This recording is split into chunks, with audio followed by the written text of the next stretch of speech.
Here's why 40s actor John Wayne didn't serve in World War II. Truth be told, there was a time when John Wayne symbolized the ideal American guy.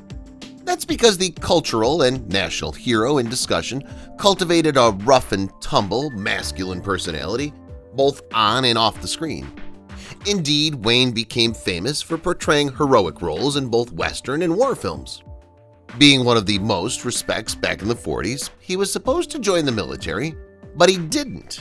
His decisions of not joining, despite him being able, present a controversy.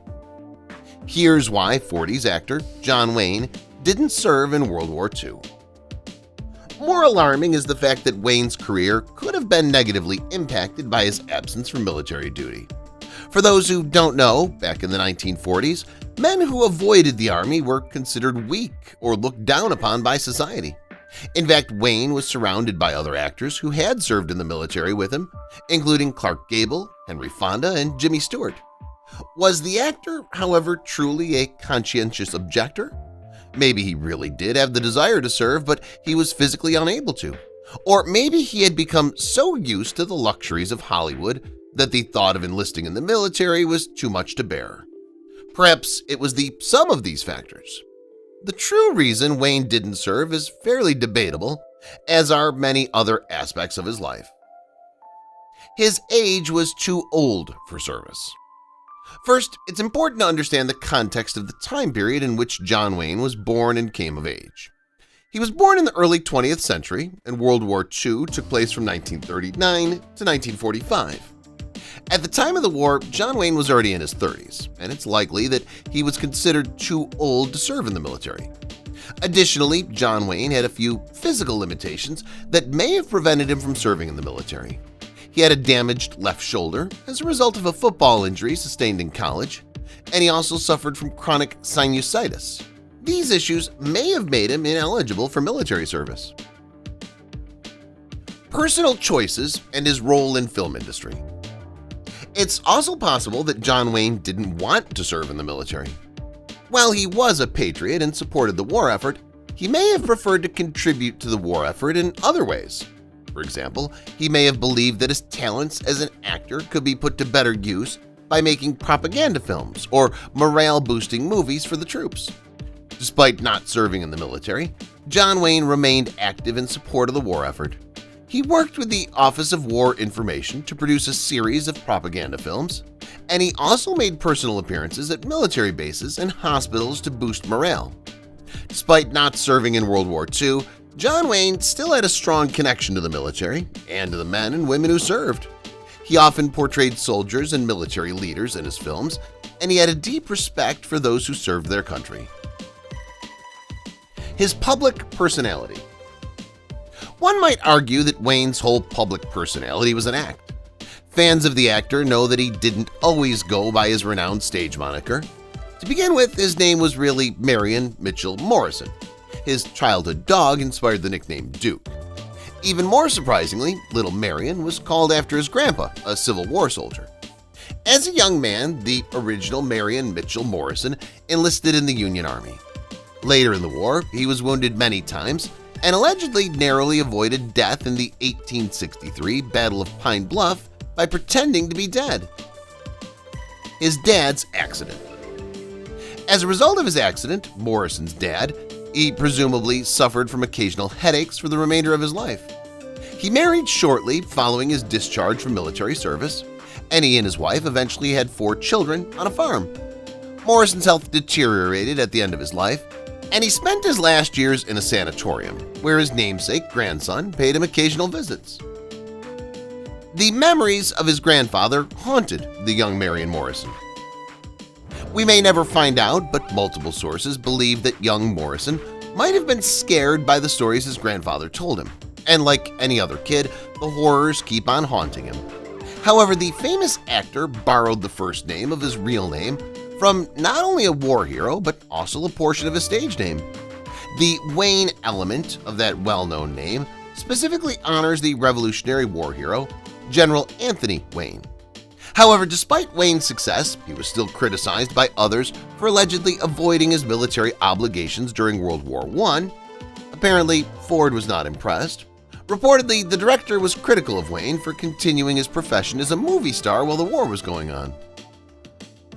His acting career. According to Wayne, Ford allegedly got so worked up that he publicly embarrassed John Wayne in front of the film team. Despite never having been in the military, Wayne portrays a soldier in the 1945 film The Expendables. Ford reportedly shouted to his leading man, "Duke, can't you manage a bow that at least looks like you've been in the service?" during shooting. The rumor mill claims that Wayne took his anger at this affront to heart and stormed off the set. Given the grim reality of World War II, though, it's easy to understand Wayne's seeming unwillingness to take up arms. It was a tough and risky position to place oneself in, and many men in Wayne's position may not have wanted to give it up for the battlefield. His roles on screen. Nonetheless, Wayne went on to say certain things that may be taken the wrong way. One example is when he allegedly dubbed soft the guys who didn't join at the height of the Vietnam War, in spite of the fact that he was already too old to participate in the war in Vietnam. The actor has inspired others to do so via his film roles. For instance, in 1968, Wayne directed and acted in a film titled The Green Berets. The fact that the Pentagon oversaw the scripting of the film has led some to claim that it's nothing more than propaganda. President Lyndon B. Johnson also gave Wayne the go-ahead for the picture. Of course, the film is entirely pro-American participation in the Vietnam War. At one point, a character even declares, "What's going on here is communist rule of the globe." Wayne plays Colonel Mike Kirby, who must persuade the public of the war's justification. Even a left-leaning journalist caves in the end. However, the Green Berets didn't go well with reviewers. Renata Adler of the New York Times commented that the movie becomes an invitation to cry, not for our warriors or for Vietnam.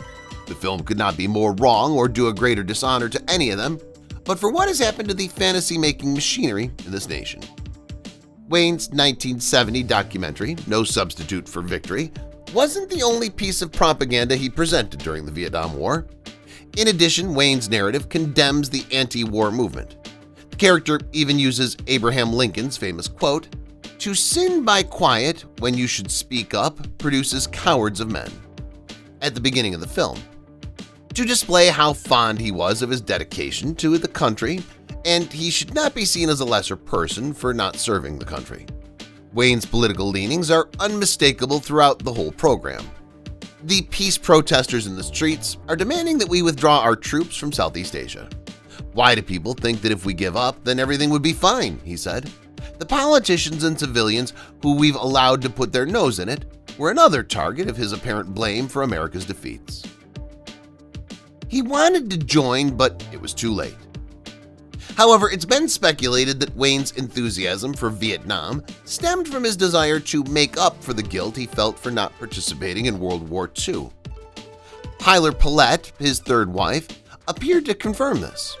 There's a rumor circulating that she once wrote about Wayne, "He would become a super patriot for the rest of his life, seeking to atone for remaining home." Even if the real reason Wayne didn't serve in World War II is unknown, there are numerous legends about his absence, and it's a story with a lot of layers. Although Wayne was required to serve in the military, he was excused from doing so after Pearl Harbor and the United States' entry into the war.